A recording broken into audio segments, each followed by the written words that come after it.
Hello नमस्कार, जय हिंद, वंदे मातरम साथियों। मैं किशन लाल आप सभी का आपके अपने YouTube channel RJ Kishan education पर हार्दिक स्वागत एवं अभिनंदन करता हूं। जैसा कि शाम के 8:30 बज चुके हैं और हमारी लाइव क्लास का टाइम हो चुका है, तो आज हम बात करने वाले हैं इंडियन आर्मी के जीके के पूरे 50 मिक्स प्रश्नों की चर्चा करने वाले हैं बहुत ही शानदार तरीके से। और आप सभी विद्यार्थियों को इसमें टारगेट लेके चलना है 45 प्लस का। देखते कौन कौन विद्यार्थी इस टारगेट को अचीव कर पाएंगे। बहुत ही शानदार आज का सेशन होने वाला है, तो सभी विद्यार्थियों को क्लास के अंत तक बने रहना है। और जितने भी विद्यार्थी हमारे साथ लाइव जुड़ चुके एक बार सेशन को शेयर कर दीजिएगा, ताकि आपके ज्यादा से ज्यादा साथी लाइव आकर इस सेशन का फायदा उठा पाए। और काफी सारे विद्यार्थियों का मैं सुबह से कमेंट वगैरह पढ़ रहा था, तो एक ही सवाल था काफी सारे विद्यार्थियों का, सर एग्जाम कब होगा। तो एग्जाम की ऑफिशियल तौर पर अभी अपडेट नहीं आया है, बाकी एग्जाम मार्च के एंड तक होने की लगभग 99% संभावना है। और जो भी तुरंत अपडेट आएगा हम आपको बता देंगे। और जो भी विद्यार्थी इस क्लास की संपूर्ण पीडीएफ लेना चाहते हो या इस क्लास का टेस्ट देना चाहते हो, तो एडू कृष्णा ऐप पर आपका टेस्ट भी लगता है इस क्लास का, और इसकी क्लास की सॉल्यूशन पीडीएफ भी मिल जाएगी।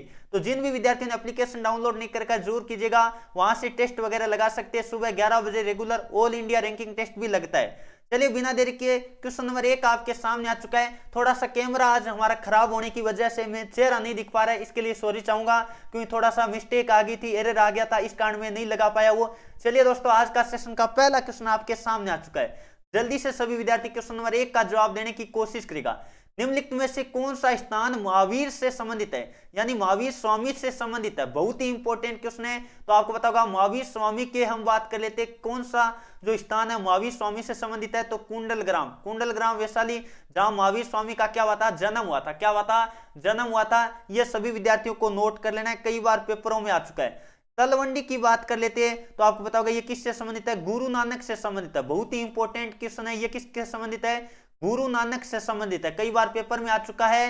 वेलूर की बात कर लेते हैं, तो वेलूर मठ में आपको पता होगा रामकृष्ण परमहंस हम बात कर लेते हैं। जो मिशन की संबंधित बात करिए तो वो आपको पता है वेलूर में। ये सभी इंपॉर्टेंट ध्यान रखिएगा, कई बार पेपर में आ चुका है। अब बात कर लेते हैं लुम्बिनी की बात कर लेते हैं, तो लुम्बिनी नेपाल में, जो कि गौतम बुद्ध से संबंधित है। किससे संबंधित है, याद रखिएगा, गौतम बुद्ध से संबंधित है। कई बार पेपरों में आ चुका है कि लुम्बिनी नेपाल किससे संबंधित है, तो गौतम बुद्ध से संबंधित है। चलिए अगला क्वेश्चन नंबर बात कर लेते हैं, जो कि 2 नंबर आपके सामने आ चुका है। पंजाब केसरी के नाम से प्रसिद्ध है, यानी पंजाब केसरी के नाम से किस व्यक्ति को जाना जाता है। जल्दी से सभी विद्यार्थी लाइव चैट में जवाब देने की कोशिश करेगा। तो बिल्कुल जो विद्यार्थी ऑप्शन नंबर डी की तरफ जा रहे, लाला लाजपत राय, उन विद्यार्थियों का जवाब बिल्कुल सही है।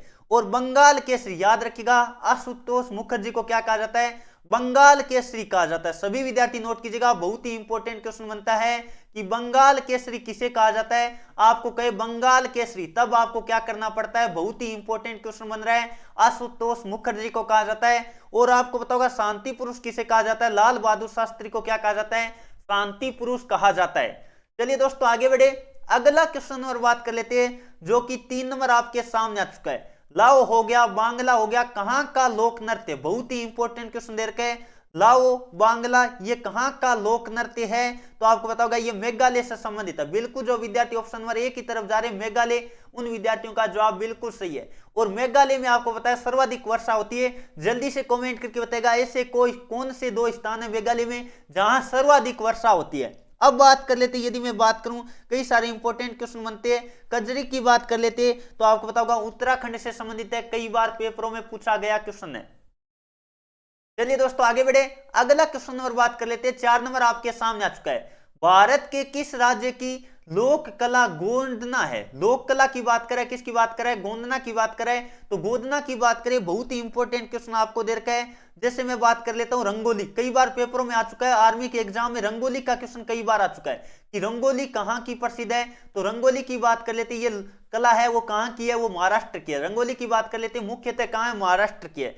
गुजरात की बात करें तो आपको पता होगा सादिया है। और राजस्थान की मांडना, आपने नाम सुना होगा मांडना, कई बार एग्जाम में आ जाता है। मांडना कला है वो कहां से संबंधित है, तो मांडना की बात कर लेते, तो मांडना आपको पता है राजस्थान से संबंधित है।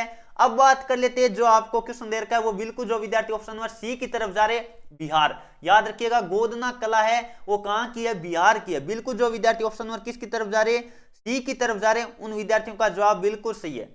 अगला क्वेश्चन और बात कर लेते हैं, 5 नंबर आपके सामने आ चुका है।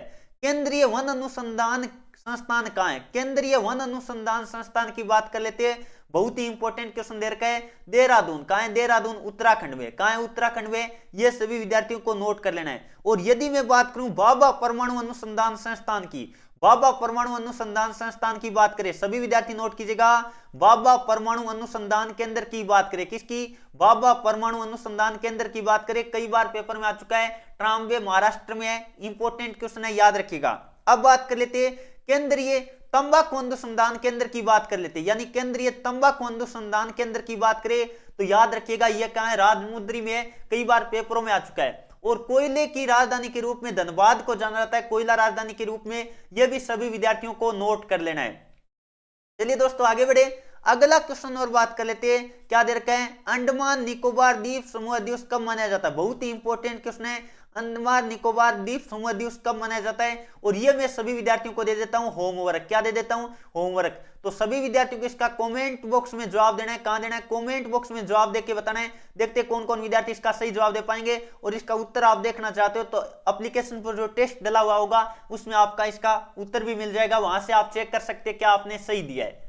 चलिए दोस्तों आगे बढ़े, अगला क्वेश्चन और बात कर लेते हैं, जो कि 7 नंबर आपके सामने आ चुका है। नेशनल डिफेंस एकेडमी, किसकी बात करें? एनडीए की बात करें। नेशनल डिफेंस एकेडमी कहां स्थित है? यानी आपको क्वेश्चन ऐसे दिया है कि नेशनल डिफेंस एकेडमी कहां है, तो ये आपको पता होगा खड़गवासला। कहां है? खड़गवासला में। बिल्कुल जो विद्यार्थी ऑप्शन नंबर सी की तरफ जा रहे खड़गवासला, उन विद्यार्थियों का जवाब बिल्कुल सही है। अब बात कर लेते हैं आईएमए, इंडियन मिलिट्री एकेडमी। किसकी बात कर रहा हूं? आईएमए यानी इंडियन मिलिट्री एकेडमी की बात करें तो देहरादून में। कहां है? देहरादून में। यह भी सभी विद्यार्थियों को नोट कर लेना है, बहुत ही इंपॉर्टेंट क्वेश्चन है, सभी विद्यार्थियों को ध्यान में रखना है। चलिए दोस्तों आगे बढ़े, अगला क्वेश्चन और बात कर लेते हैं, जो कि 8 नंबर आपके सामने आ चुका है। क्वेश्चन क्या दे रखा है? ग्रेट हिमालय राष्ट्रीय पार्क कहां स्थित है? ग्रेट हिमालय राष्ट्रीय पार्क की बात करें कहां स्थित है तो आपको पता होगा, ये तो आप याद रखिएगा, हिमाचल प्रदेश। कहां है? हिमाचल प्रदेश। बिल्कुल जो विद्यार्थी ऑप्शन नंबर सी की तरफ जा रहे हैं हिमाचल प्रदेश, उन विद्यार्थियों का जवाब बिल्कुल सही है। और आपको कह दे धारा 370 का संबंध किससे था? धारा 370 हो गया। यह बात कर लेते हैं अनुच्छेद, हम बात कर लेते हैं अनुच्छेद की बात करें तो कौन सा होगा? जल्दी से कमेंट करके बताएगा। तो अनुच्छेद बात कर लेते हैं 35 से। 35 का संबंध किससे? कई बार पेपरों में आ चुका है कि धारा 370 या अनुच्छेद 3, हम बात कर लेते हैं 35 का संबंध किससे? तो जम्मू कश्मीर से है। यह सभी विद्यार्थियों को नोट कर लेना है। और सांची का स्तूप कहां है? याद रखिएगा, सांची का स्तूप कहां है? कई बार पेपर में आ चुका है कि सांची का स्तूप कहां है, तो सभी विद्यार्थी नोट कीजिएगा, सांची का स्तूप कहां है? मध्य प्रदेश, एमपी में। यह सभी विद्यार्थियों को नोट कर लेना है। चलिए दोस्तों आगे बढ़े, अगला क्वेश्चन और बात कर लेते हैं, जो कि 9 नंबर आपके सामने आ चुका है। सीमा सुरक्षा बल, यानी हम बात कर लेते हैं बॉर्डर सिक्योरिटी फोर्स की बात कर लेते हैं, सीमा सुरक्षा बल की बात कर लेते हैं। जल्दी से कमेंट करके बताएगा इसकी स्थापना कब हुई थी, यानी बीएसएफ की स्थापना कब हुई थी? तो ये हुई थी 1600 यानी 1965 में। कब हुई थी? 1965। बिल्कुल जो विद्यार्थी ऑप्शन नंबर ए की तरफ जा रहे हैं उन विद्यार्थियों का जवाब बिल्कुल सही है। और एनसीसी की स्थापना याद रखिएगा, एनसीसी की स्थापना कब हुई थी? 1948 में हुई थी। और सीआईएसएफ की स्थापना की बात कर लेते हैं तो 1969 में हुई थी। कब? सीआईएसएफ की बात करें, याद रखिएगा, इंपॉर्टेंट क्वेश्चन है। सीआईएसएफ की स्थापना कब हुई? 1969 में हुई। और यदि आईटीबीपी की स्थापना, यह भी याद रखिएगा, आईटीबीपी की स्थापना किसकी? आईटीबीपी की स्थापना की बात कर लेते हैं, यह भी याद रखना है, कब हुई थी? 1962 में हुई थी। सारे के सारे इंपॉर्टेंट क्वेश्चन है, आर्मी एग्जाम में बार बार पूछे गए हैं। चलिए दोस्तों आगे बढ़े, अगला क्वेश्चन और बात कर लेते हैं। 10 नंबर आपके सामने आ चुका है, जल्दी से जवाब देने की कोशिश करेगा। क्या दे रखा है? अंतरराष्ट्रीय ओलंपिक समिति का मुख्यालय कहां है? अंतरराष्ट्रीय ओलंपिक समिति का मुख्यालय कहां है? तो बिल्कुल जो विद्यार्थी ऑप्शन नंबर बी की तरफ जा रहे लूसा ने, उन विद्यार्थियों का जवाब बिल्कुल सही है। अब बात कर लेते हैं सार्क का मुख्यालय कहां है? सार्क का मुख्यालय कहां है? जल्दी से कमेंट करके बताएगा। तो सार्क का मुख्यालय काठमांडू यानी कहां है? नेपाल में। कहां है? नेपाल में। ये सभी विद्यार्थियों को नोट कर लेना है, कई बार पेपरों में पूछा गया क्वेश्चन है। और सार्क में वर्तमान में कितने देश सदस्य है, ये क्वेश्चन भी इंपॉर्टेंट बनता है। अब बात कर लेते हैं एडीबी का मुख्यालय कहां है? मनीला में। एडीबी, एडीबी का फुल फॉर्म बताएगा जल्दी से, क्या है? एशियन, हम बात कर लेते हैं डेवलपमेंट बैंक। क्या होता है? एशियन डेवलपमेंट बैंक होता है। एडीबी का मुख्यालय कहां है? याद रखिएगा, मनीला में है। अब बात कर लेते हैं नाटो का कहां है? नाटो का आपको पता होगा ब्रुसेल्स में। यहाँ टाइपिंग थोड़ा मिसप्रिंट ऐसे ही कर लीजिएगा, ब्रुसेल्स में है। कहां है? ब्रुसेल्स में। किसका मुख्यालय है? तो याद रखिएगा नाटो का मुख्यालय। कहां, किसका मुख्यालय? नाटो का मुख्यालय। इंपॉर्टेंट है, कई बार पेपरों में पूछा गया क्वेश्चन है। चलिए दोस्तों आगे बढ़े, अगला क्वेश्चन और बात कर लेते हैं, जो कि 11 नंबर आपके सामने आ चुका है। नेपाल की संसद को क्या कहा जाता है? बहुत ही इंपॉर्टेंट क्वेश्चन दे रखा है कि नेपाल की संसद को क्या कहा जाता है। तो नेपाल की संसद को कहा जाता है राष्ट्रीय पंचायत। क्या कहा जाता है? राष्ट्रीय पंचायत कहा जाता है। यह सभी विद्यार्थियों को नोट कर लेना है। और नेपाल की राजधानी बात कर लेते हैं, जल्दी से कमेंट करके बताएगा। अभी थोड़ी देर पहले मैंने बताया था नेपाल की राजधानी। देखते कौन कौन विद्यार्थी सही जवाब दे पाते हैं। और बात कर लेते हैं, यदि मैं बात करूं किसकी, जापान की संसद को क्या कहते हैं, याद रखिएगा। और रूस की संसद को क्या कहते हैं, दोनों एग्जाम में पूछे गए क्वेश्चन। जल्दी से कमेंट करके आप सभी विद्यार्थी बता दीजिएगा। चलिए दोस्तों अगला क्वेश्चन और बात कर लेते हैं, जो कि 12 नंबर आपके सामने आ चुका है। क्या दे रखा है? रिसर्च एंड एनालिसिस विंग बात कर लेते हैं, जिसको शॉर्ट में क्या कहते हैं, RAW के नाम से जाने जाते हैं। किस देश की गुप्तचर शाखा है? यानी हम बात कर लेते हैं ये किस देश की एक गुप्तचर शाखा है। जल्दी से कमेंट करके बताएगा। तो बिल्कुल जो विद्यार्थी किसकी तरफ जा रहे हैं, ऑप्शन नंबर बी की तरफ जा रहे हैं, भारत। उन विद्यार्थियों का जवाब बिल्कुल सही है। जैसे अन्य बात कर लेते हैं, अन्य की बात करें, एक दो आप याद और भी रख सकते हैं। यदि मैं बात करूं CBI, किसकी बात कर लेते हैं, CBI की बात कर लेते हैं, या बात कर लेते हैं IB की बात कर लेते हैं। ये भी आपको पता है भारत की है। ये भी कहां की है, भारत की है। सभी विद्यार्थी नोट कीजिएगा। और आपको पता होगा ISI की बात कर लेते हैं, किस देश की गुप्तचर शाखा है। तो ये एग्जाम में पूछा गया क्वेश्चन है, ये पाकिस्तान की है। ISI की बात करें तो ये कहां की है, पाकिस्तान की है। ये सभी विद्यार्थियों को नोट कर लेना है, बहुत ही इंपॉर्टेंट क्वेश्चन आपको दे रखा था। चलिए दोस्तों अगला क्वेश्चन और बात कर लेते हैं, जो कि 13 नंबर आपके सामने। डेली न्यूज़पेपर, यानी हम बात कर लेते हैं न्यूज़पेपर का नाम क्या है, डेली। इसका हम बात कर लेते हैं समाचार पत्र कहां का है, यानी किस देश का यह समाचार पत्र है। जल्दी से कमेंट करके बताएगा। तो बिल्कुल विद्यार्थी जो ऑप्शन नंबर सी की तरफ जा रहे, न्यूयॉर्क, उन विद्यार्थियों का जवाब बिल्कुल सही है। न्यूयॉर्क आपका सही जवाब होगा। अब बात कर लेते हैं डॉन की, बात कर लेते हैं डॉन किस देश का समाचार पत्र है, याद रखिएगा। डॉन दादा यानी कि कौन बनता है अपने आप में डॉन, वो पाकिस्तान बनता है। तो इस कारण आप याद रखिएगा डॉन किस देश का समाचार पत्र है, तो पाकिस्तान का समाचार पत्र है। बहुत ही इंपॉर्टेंट क्वेश्चन है। और द टाइम्स की बात कर लेते हैं तो वो लंदन का है। द टाइम्स की बात करें तो वो कहां का है, लंदन का है। चलिए दोस्तों अगला क्वेश्चन और बात कर लेते हैं, जो कि 14 नंबर आपके सामने आ चुका है। आंखों पर पट्टी, क्या क्वेश्चन दे रखा है, आंखों पर पट्टी बंदी है। और बात कर लेते हैं, हाथ में तराजू लिए स्त्री किसका प्रतीक है। जैसे आंख पर पट्टी बांध देना, मतलब हम बात कर लेते हैं उसको कुछ दिखाई नहीं देगा। तराजू मतलब हम बात कर लेते हैं नाप तोल से संबंधित है।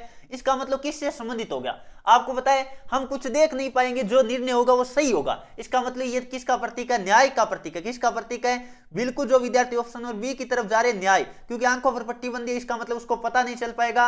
और तराजू लिया हुआ है, इसका मतलब हम बात कर लेते हैं नाप तोल सही होगा, यानी न्याय का प्रतीक है। किसका प्रतीक है, न्याय का प्रतीक है। और उल्टा झंडा की बात करें, उल्टा झंडा की बात करें तो आपको पता है संकट का प्रतीक है। और यदि मैं बात करूं कबूतर पक्षी होता है, वो किसका प्रतीक होता है, शांति का प्रतीक होता है। यह भी सभी विद्यार्थी नोट कर सकते हैं। चलिए दोस्तों अगला क्वेश्चन और बात कर लेते हैं। 15 नंबर आपके सामने आ चुका है। जल्दी से सभी विद्यार्थी क्वेश्चन नंबर 15 का जवाब देने की कोशिश करेगा।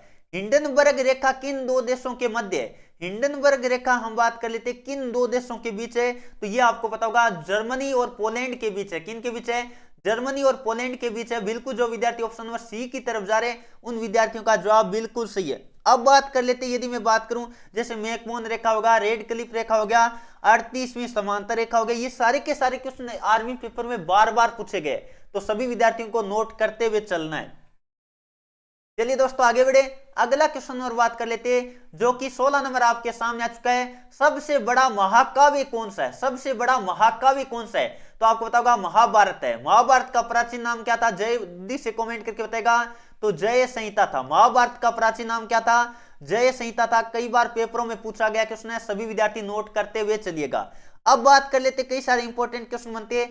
वेदांत कितने हैं, वेदांत की बात कर लेते कितने हैं, तो वेदांत की बात कर लेते 6। वेदांतों की संख्या कितनी है, 6। और वेदों की संख्या कितनी है, 4 है। उपनिषद की बात कर लेते तो कितना है, 108 है। उपनिषद की बात करें तो कितना है, 108 है। ये भी सभी विद्यार्थी नोट करते हुए चलिएगा। चलिए दोस्तों आगे बढ़े, अगला क्वेश्चन और बात कर लेते हैं, जो कि 17 नंबर आपके सामने आ चुका है। भारत की सबसे ऊंची मूर्ति कौन सी है, भारत की सबसे ऊंची मूर्ति आपको बताना है, जल्दी से कमेंट करके बताएगा। हम बात कर लेते हैं स्टैचू ऑफ यूनिटी। किसकी बात कर लेते हैं, स्टैचू ऑफ यूनिटी की बात कर लेते हैं। बिल्कुल जो विद्यार्थी किसकी तरफ जा रहे हैं, ऑप्शन नंबर सी की तरफ जा रहे हैं, उन विद्यार्थियों का जवाब बिल्कुल सही है। अब बात कर लेते, ये बात कर लेते, इंपॉर्टेंट क्वेश्चन बनता है, इसकी लंबाई कितनी है और ये किसकी मूर्ति है, ये आप कमेंट करके बता सकते हैं। देखते हुए कौन कौन विद्यार्थी इसका सही जवाब दे पाएंगे। बहुत ही इंपॉर्टेंट क्वेश्चन आपको बनता है, इसकी लंबाई कमेंट कीजिएगा जल्दी से। अगला क्वेश्चन और बात कर लेते हैं जो कि आपके सामने आ चुका है 18 नंबर। बहुत ही शानदार क्वेश्चन दे रखा है, वूलर झील कहां पर स्थित है। वूलर झील की बात कर लेते हैं, सबके याद आना चाहिए जम्मू कश्मीर में। वूलर झील की बात करें जो कि भारत की सबसे बड़ी मीठे पानी की झील है, भारत की सबसे बड़ी मीठे पानी की झील बात करें वूलर झील है जम्मू कश्मीर में। और खारे पानी की सबसे बड़ी झील भारत की बात करें चिल्का झील है जो कि ओडिशा में। यह भी सभी विद्यार्थी नोट कर सकते हैं। चलिए दोस्तों आगे बढ़े। अगला क्वेश्चन है, कांग्रेस की प्रथम महिला अध्यक्ष कौन थी। कांग्रेस की प्रथम महिला अध्यक्ष की बात करें जल्दी से कमेंट करके बताएगा, तो वो थी एनी बेसेंट। कौन थी, एनी बेसेंट थी। और प्रथम भारतीय महिला की बात करें, प्रथम भारतीय महिला की बात करें तो वो कौन थी, याद रखिएगा सरोजनी नायडू थी। हम बात कर लेते कौन थी, प्रथम भारतीय महिला की बात कर लेते तो वो कौन थी, सरोजनी नायडू थी। यह भी इंपॉर्टेंट क्वेश्चन बनता है, सभी विद्यार्थी नोट करते हुए चलिएगा। और प्रथम भारत की महिला राज्यपाल की बात करें तो वो भी सरोजनी नायडू थी। यह भी सभी विद्यार्थी नोट कीजिएगा। चलिए दोस्तों आगे बढ़े। अगला क्वेश्चन और बात कर लेते हैं, आलम आरा क्या थी। यानी आलम आरा आपको पता है एक फिल्म थी, आलम आरा एक क्या थी, फिल्म थी। और कौन सी फिल्म थी, प्रथम बोलती फिल्म थी। प्रथम बोलती फिल्म की बात करें तो आलम आरा फिल्म थी। प्रथम बोलती फिल्म की बात करें तो कौन सी फिल्म थी, आलम आरा थी। और राजा हरिश्चंद्र की बात कर लेते, प्रथम मूक फिल्म कौन सी थी, भारत की प्रथम मूक फिल्म की बात करें तो राजा हरिश्चंद्र थी। कौन थी, राजा हरिश्चंद्र थी। यह सभी विद्यार्थियों को नोट कर लेना है। प्रथम प्रायोजित हम बात कर लेते हैं सीरियल की बात करें तो हम लोग, कौन थे, हम लोग थे। यह भी सभी विद्यार्थियों को नोट कर लेना है। चलिए दोस्तों आगे बढ़े। अगला क्वेश्चन और बात कर लेते हैं, 21 नंबर आपके सामने आ चुका है। हम बात कर लेते हैं भारतीय अंतरिक्ष अनुसंधान संगठन का मुख्यालय कहां है। यानी हम बात कर लेते हैं किसकी बात कर रहे हैं, इंडियन हम बात कर लेते हैं इसरो की बात कर रहे हैं तो इसरो का मुख्यालय कहां है, जल्दी से कमेंट करके बताएगा। यानी इंडियन हम बात कर लेते हैं भारतीय अंतरिक्ष अनुसंधान संगठन की बात करें तो कहां है, बेंगलुरु में। कहां है, बेंगलुरु में। और यदि मैं बात करूं कई सारे इंपॉर्टेंट क्वेश्चन बनते हैं, विक्रम साराभाई अंतरिक्ष अनुसंधान केंद्र कहां है, जल्दी से कमेंट करके बताएगा। तो यह आपको पता होगा तिरुवनंतपुरम में है और आपको पता है केरल में। कहां है, केरल में। ये सभी विद्यार्थी नोट करते हुए चलिएगा, बहुत ही इंपॉर्टेंट क्वेश्चन बनता है सभी विद्यार्थियों के लिए। चलिए दोस्तों आगे बढ़े। अगला क्वेश्चन और बात कर लेते हैं जो कि 22 नंबर आपके सामने आ चुका है। जल्दी से सभी विद्यार्थी क्वेश्चन नंबर 22 का जवाब देने की कोशिश करेगा। सती प्रथा का पहला लिखित, सती प्रथा का पहला लिखित साक्ष्य कौन से अभिलेख से मिलता है। बहुत ही इंपॉर्टेंट क्वेश्चन दे रखा है, एरन अभिलेख। किससे मिलता है, एरन अभिलेख से मिलता है। बिल्कुल जो विद्यार्थी ऑप्शन नंबर बी की तरफ जा रहे हैं उनका जवाब बिल्कुल सही है। अब बात कर लेते हैं ये गुप्त वंश में बात कर लेते हैं भानुगुप्त के, हम बात कर लेते हैं काल का है। किसका है, गुप्त वंश में भानुगुप्त के काल का है। ये सभी विद्यार्थी नोट कीजिएगा।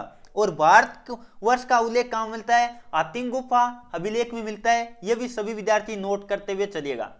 चलिए दोस्तों आगे बढ़ने से पहले बता दूं, जो भी विद्यार्थी इस क्लास की पीडीएफ लेना चाहते हैं या इस क्लास का टेस्ट देना चाहते हैं तो एडू कृष्णा ऐप जिसका लिंक आपको डिस्क्रिप्शन दे रखा है या फिर मेरे नंबर आपको दिखा देता हूं, इन नंबरों पे आप मैसेज कर देना, ऐप का लिंक आपको तुरंत मिल जाएगा। वहां से इस क्लास की पीडीएफ और टेस्ट भी लगा सकते हैं।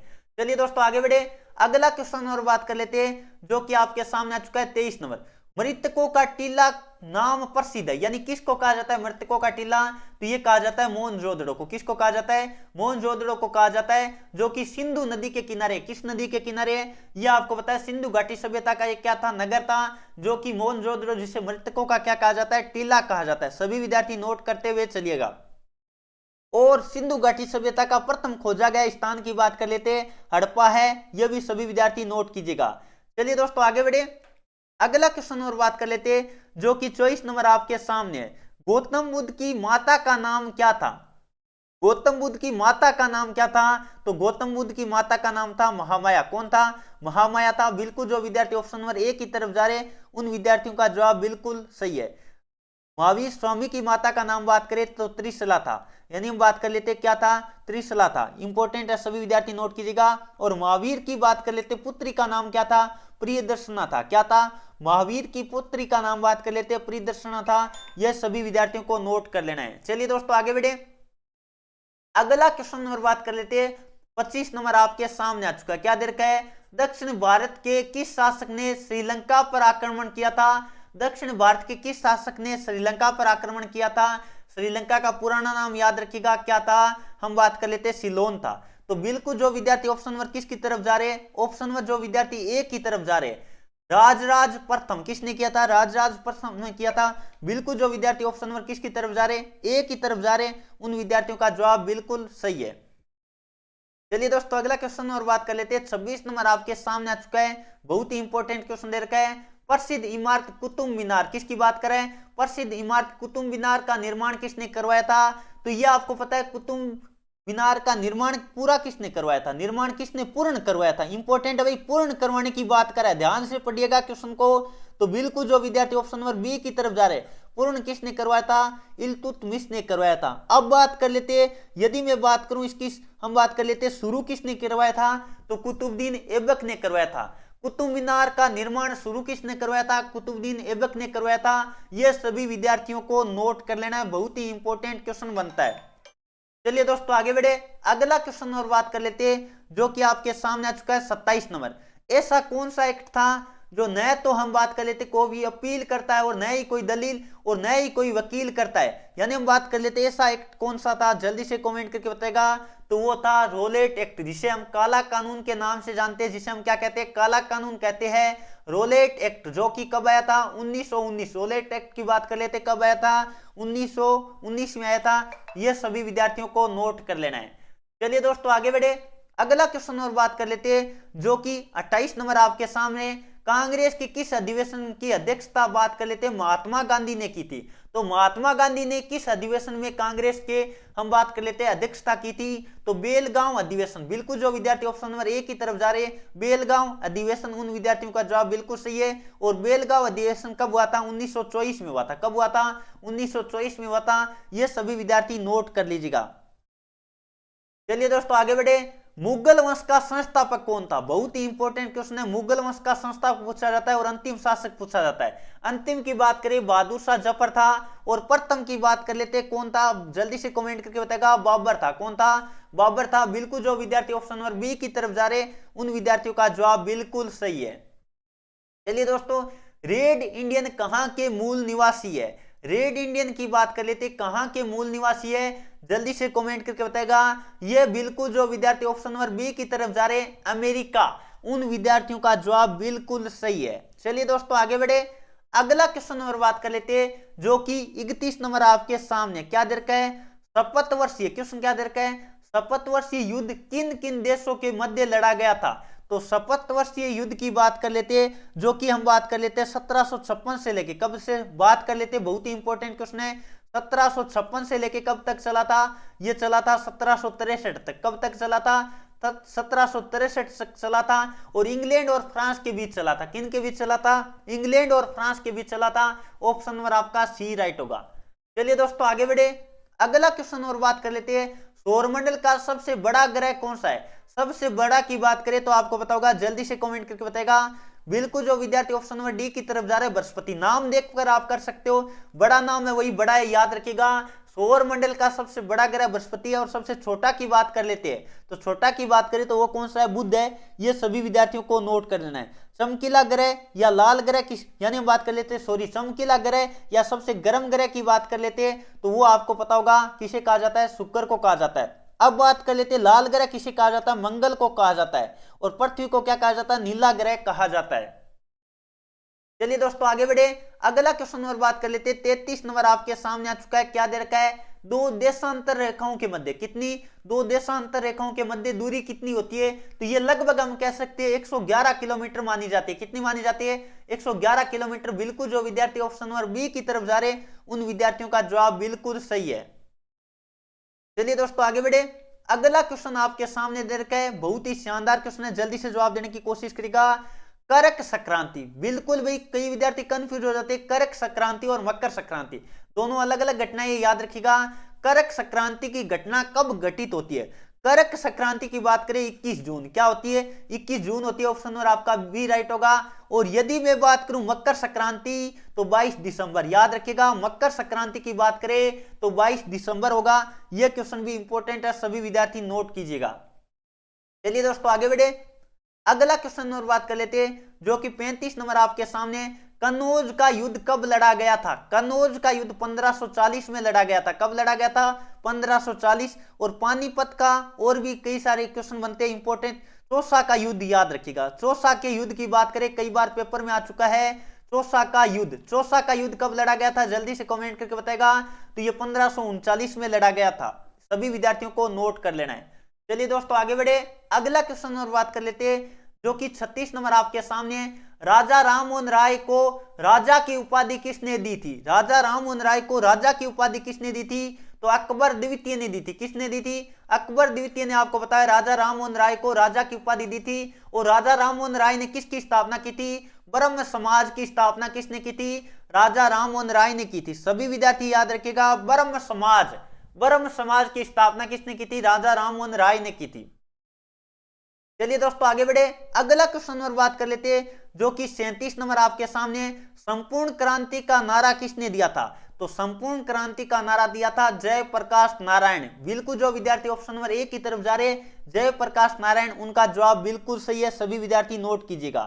चलिए दोस्तों आगे बढ़े, जय जगत का नारा किसने दिया था? याद रखिएगा, जय जगत का नारा दिया था विनोबा भावे ने। जय जगत का नारा दिया था विनोबा भावे ने। यह सभी विद्यार्थियों को नोट कर लेना है। और मारो फिरंगी को नारा किसने दिया था? मंगल पांडे ने दिया था। मारो फिरंगी का नारा किसने दिया था? मंगल पांडे ने दिया था।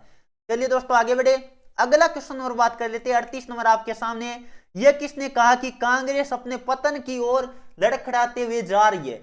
यानी यह कथन किसका है? बहुत ही इंपॉर्टेंट क्वेश्चन दे रखा है कि यह कथन किसका है कि कांग्रेस, बात कर लेते हैं, अपने पतन की ओर लड़खड़ाने हुई जा रही है। बहुत ही इंपॉर्टेंट क्वेश्चन है, देखते हैं कौन कौन विद्यार्थी सही जवाब दे पाएंगे। तो बिल्कुल जो विद्यार्थी ऑप्शन नंबर डी की तरफ जा रहे लॉर्ड कर्जन, उन विद्यार्थियों का जवाब बिल्कुल सही है। चलिए दोस्तों आगे बढ़े, अगला क्वेश्चन और बात कर लेते हैं, जो कि 39 नंबर आपके सामने आ चुका है। बहुत ही शानदार क्वेश्चन दे रखा है। नील नदी का उद्गम स्थल है, बहुत ही इंपॉर्टेंट है। नील नदी आपको पता है कई बार पेपरों में पूछा जाता है, नील नदी का उद्गम स्थल कौन सा है? तो यह विक्टोरिया झील। कौन सी झील है? विक्टोरिया झील। बिल्कुल जो विद्यार्थी ऑप्शन नंबर ए की तरफ जा रहे उन विद्यार्थियों का जवाब बिल्कुल सही है। चलिए दोस्तों आगे बढ़े, अगला क्वेश्चन और बात कर लेते हैं, जो कि 40 नंबर आपके सामने। विश्व का दूसरा सबसे बड़ा महाद्वीप कौन सा है? प्रथम बड़ा महाद्वीप की बात करें तो आपको पता होगा कौन है, जल्दी से कमेंट करके बताएगा। प्रथम की बात कर लेते हैं, सबसे बड़ा महाद्वीप, तो आपको पता होगा एशिया महाद्वीप है। और दूसरे बड़े महाद्वीप की बात करें तो अफ्रीका। कौन सा है? बिल्कुल जो विद्यार्थी ऑप्शन नंबर बी की तरफ जा रहे हैं उनका जवाब बिल्कुल सही है। और इसको अंध महाद्वीप भी कहते हैं, अंध महाद्वीप भी कहते हैं। यह भी सभी विद्यार्थियों को नोट कर लेना है। अंध महाद्वीप किसे कहा जाता है? तो आपको ध्यान रखना है, अफ्रीका को अंध महाद्वीप भी कहा जाता है। और यहां से तीनों रेखाएं गुजरती है, याद रखिएगा, तीनों रेखाएं गुजरती है। चलिए दोस्तों आगे बढ़े, अगला क्वेश्चन और बात कर लेते हैं। 41 नंबर आपके सामने। मेरियाना गर्त कौन से महासागर में? मेरियाना गर्त की बात कर लेते हैं, कौन से महासागर में? जल्दी से कमेंट करके बताएगा। तो यह आपको पता होगा, मेरियाना गर्त की बात कर लेते हैं, जल्दी से कमेंट करके बताएगा। प्रशांत महासागर में। किसकी बात कर लेते हैं? यह है प्रशांत महासागर में। किस महासागर में? प्रशांत महासागर में है। यह सभी विद्यार्थियों को नोट कर लेना है। चलिए दोस्तों आगे बढ़े, अगला क्वेश्चन और बात कर लेते हैं। 42 नंबर आपके सामने आ चुका है। बर्फ से बनाया गया, हम बात कर लेते हैं, अर्ध गोलाकार आवास क्या कहलाता है? सभी विद्यार्थी स्टार लगा लीजिएगा। यह क्वेश्चन कई बार कॉम्पिटिटिव एग्जाम में पूछा गया है, अब की बार आर्मी में पूछे जाने के क्या रहेंगे, संभावना रहेगी। तो इसे कहा जाता है इग्लू। क्या कहा जाता है? इग्लू कहा जाता है। बिल्कुल जो विद्यार्थी ऑप्शन नंबर सी की तरफ जा रहे हैं, बर्फ से बनाया गया जो घर होता है उसे क्या कहते हैं? इग्लू कहते हैं। चलिए दोस्तों आगे बढ़े, अगला क्वेश्चन और बात कर लेते हैं। 43 नंबर आपके सामने है। भूमध्य सागर का द्वार किसे कहते हैं? भूमध्य सागर का द्वार किसे कहते हैं? तो ये कहते हैं जिब्राल्टर को। किसे कहते हैं? जिब्राल्टर को कहते हैं। याद रखना है, भूमध्य सागर का द्वार क्या कहते हैं? भूमध्य सागर का हम बात कर लेते हैं, द्वार कहते हैं। और पोप का शहर किसे कहा जाता है? तो याद रखिएगा, रोम को पोप का शहर कहा जाता है। रोम को पोप का शहर कहा जाता है। ये सभी विद्यार्थियों को नोट कर लेना है। और दुनिया की छत किसे कहा जाता है? पामीर के पठार को दुनिया की छत कहा जाता है। ये सभी विद्यार्थियों को नोट कर लेना है। चलिए दोस्तों आगे बढ़े, विश्व की सबसे गहरी झील कौन सी है? विश्व की सबसे गहरी होगी, और भी कई सारे क्वेश्चन बनते हैं। तो विश्व की सबसे गहरी झील की बात करें तो बेकाल झील है। अब बात कर लेते हैं विश्व की सबसे बड़ी खारे पानी की झील की बात कर लेते हैं। विश्व की सबसे बड़ी खारे पानी की झील की बात करें तो याद रखिएगा कैस्पियन सागर है। कौन सी है? कैस्पियन सागर है। और विश्व की सबसे बड़ी मीठे पानी की झील की बात कर लेते हैं। मीठे पानी की झील की बात करें तो सुपीरियन सागर है। कौन सी है? सुपीरियन सागर है। यह सभी विद्यार्थियों को नोट कर लेना है। चलिए दोस्तों आगे बढ़े, अगला क्वेश्चन और बात कर लेते हैं जो कि आपके सामने आ चुका है। जल्दी से जवाब देने की कोशिश करिएगा। 45 नंबर, भारत के साथ नेपाल की सीमा कितने किलोमीटर की लगती है? तो ये लगभग 1751 किलोमीटर की सीमा आपको पता है नेपाल के साथ लगती है। और म्यांमार के साथ इतनी लगती है, याद रखिएगा 1643। ये म्यांमार के साथ लगती है। और म्यांमार का प्राचीन नाम क्या था? बर्मा था। म्यांमार का प्राचीन नाम क्या था? बर्मा था। और ये इतनी किसके साथ लगती है? भूटान के साथ लगती है। भूटान के साथ 699 किलोमीटर लगता है। और अफगानिस्तान के साथ बात कर लेते हैं, बहुत कम लगती है। यह अफगानिस्तान के साथ लगती है, याद रखिएगा, बहुत ही इंपॉर्टेंट है। अफगानिस्तान के साथ लगती है। किसके साथ? अफगानिस्तान के साथ। और वो भी बात कर लेते हैं अफगानिस्तान पीओके, अफगानिस्तान की बात कर लेते हैं पीओके। ये इंपॉर्टेंट क्वेश्चन याद रखिएगा, बहुत ही इंपॉर्टेंट है। चलिए दोस्तों आगे बढ़ लेते हैं, अगला क्वेश्चन और बात कर लेते हैं जो कि 46 नंबर आपके सामने। छोटा अंडमान और निकोबार के मध्य कौन सा चैनल स्थित है? बहुत ही इंपॉर्टेंट क्वेश्चन दे रखा है। तो 10 डिग्री का चैनल स्थित है। कौन सा है? बिल्कुल जो विद्यार्थी ऑप्शन नंबर बी की तरफ जा रहे हैं, 10 डिग्री का चैनल, उनका जवाब बिल्कुल सही है।